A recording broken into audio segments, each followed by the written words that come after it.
வணக்கம். அமரர் கல்கி அவர்களின் பார்த்திபன் கனவு பாகம் 2. அதில் அத்தியாயம் 13. சிவனடியார் கேட்ட வரம். ராணி மூர்ச்சித்து விழுந்ததும் சற்று தூரத்தில் நின்ற தாதிமார் அலறிக்கொண்டு ஓடி வந்து அவளை சூழ்ந்தனர். சிவனடியார் நில்லுங்கள் என்று அவர்களை தடுத்து நிறுத்திவிட்டு தமது கமண்டலத்திலிருந்து தண்ணீர் எடுத்து அவளுடைய முகத்தில் தெளித்தார். உடனே மந்திர சக்தியால் எழுந்தது போல் அருள்மொழி கண்விழித்து சிவனடியாரை பார்த்தாள். சுவாமி, எனக்கு என்ன நேர்ந்து விட்டது என்று மெலிவான குரலில் கேட்டாள். உனக்கு ஒன்றுமே நேரவில்லையம்மா. உன் மகனை பற்றி சொல்லிக் கொண்டிருந்தேன். அவனுக்கு ஒரு குறைவும் நேராது என்றும் நிச்சயம் திரும்பி வருவான் என்றும் சொன்னேன் என்றார் சிவனடியார். அருள்மொழி சற்று சிந்தனையில் ஆழ்ந்திருந்து விட்டு, இல்லை, ஏதோ ரொம்பவும் வேதனை தரும் செய்தி ஒன்றை சொன்னீர்கள் என்றாள். சக்கரவர்த்தியின் மகளை உன் மகன் பார்க்க நேர்ந்தது என்று கூறினேன். அந்த செய்தி உனக்கு சந்தோஷம் அளிக்கும் என்று எண்ணினேன். ஆமாம், நினைவு வருகிறது. ஆனால் அது சந்தோஷ செய்தியா? சோழ நாட்டின் மிகப்பெரிய விரோதி யாரோ, என்னுடைய பதியின் மரணம் எந்த கொடிய சத்ருவினால் ஏற்பட்டதோ, இன்று நான் இவ்விதம் ஆதரவற்ற அனாதையாய் இருப்பதற்கு யார் காரணமோ, அப்பேற்பட்ட பகைவனுடைய மகளை பார்த்தா என் மகன் மயங்கிவிட்டான். விக்ரமன் உண்மையில் என் வயிற்றில் பிறந்த பிள்ளைதானா? கொஞ்சம் பொறு அருள்மொழி, அவசரப்பட்டு சாபம் கொடுக்காதே என்று சிவனடியார் சிறிது கலக்கத்துடன் கூறினார்.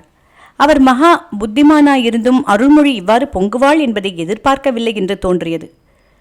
இதோ பாரம்மா, உன்னுடைய தீரா கோபத்துக்கு ஆளான நரசிம்மவர்மனுடைய மகள் அந்த பெண் என்பது உன் மகனுக்கு தெரியாது. அவர்கள் ஒருவரையொருவர் அருகில் நெருங்கியதுமில்லை, ஒரு வார்த்தை பேசியதும் இல்லை. தூரத்தில் இருந்தே ஒருவரை ஒருவர் பார்த்ததுதான். அவர்களுக்கு கல்யாணமே நிச்சயமாகிவிட்டது போல் நீ கலக்கமடைய வேண்டாம் என்றார் பெரியவர். நல்ல வேளை, என் வயிற்றில் பாலை வார்த்தீர்கள். எங்கே அதுவும் அந்த பல்லவ சக்கரவர்த்தியின் சூழ்ச்சியோ என்று நினைத்தேன். சுவாமி, விக்ரமன் எங்கேயாவது கண்காணாத தேசத்தில் உயிர் வாழ்ந்திருக்கட்டும். பசிக்கு உணவு இல்லாமலும் தாகத்துக்கு தண்ணீர் இல்லாமலும் கஷ்டப்பட்டாலும் படட்டும். ஆனால் அவன் திரும்பி வரவும் வேண்டாம், எங்கள் பரம விரோதியினுடைய மகளின் மாய வலையில் விழவும் வேண்டாம். உன்னுடைய இருதய அந்தரங்கத்தை நன்றாக சோதித்துப்பார். அருள்மொழி, உன் மகன் சக்கரவர்த்தியின் மகளை மனம் புரிந்து கொள்ள வேண்டும் என்னும் விருப்பம் லவலேசமும் உனக்கு இல்லையா? அதெல்லாம் அந்த காலத்தில் சுவாமி. தங்களிடம் சொல்வதற்கென்ன?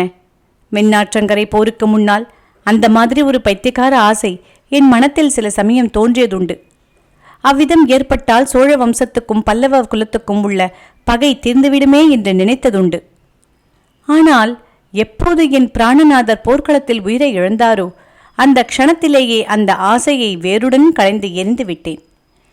இவ்வளவு நடந்துவிட்ட பிறகும் என் மகன் சக்கரவர்த்தியின் மகளை கல்யாணம் செய்து கொள்வதை விட அவன் இறந்துவிட்டான் என்ற செய்தியே எனக்கு மகிழ்ச்சியை தரும்.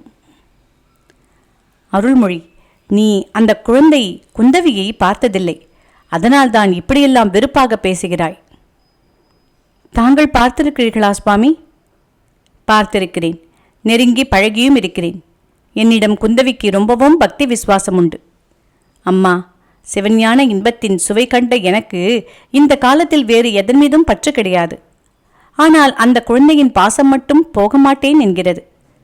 அவளோடு 2 நாள் பழகிவிட்டால் நீயும் அவ்விதம்தான் அவளிடம் பாசம் வைப்பாய்.